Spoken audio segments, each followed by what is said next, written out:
হে রমজান, তুমি রহমতের দান, ক্ষমার সুবাসে ভরে দাও প্রাণ। তোমার ছোঁয়ায় বদলে যাক মন, নূরের পথে চলুক জীবন।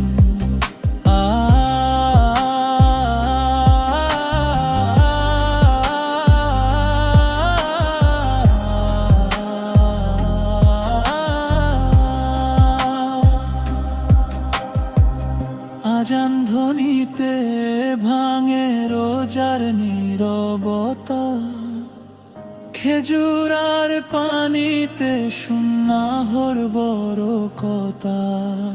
দোয়ার হাত তুলে কাঁদে মুমিনের প্রাণ, ইফতারের মুহূর্তে নাজাতের আভান। একসাথে বসে সব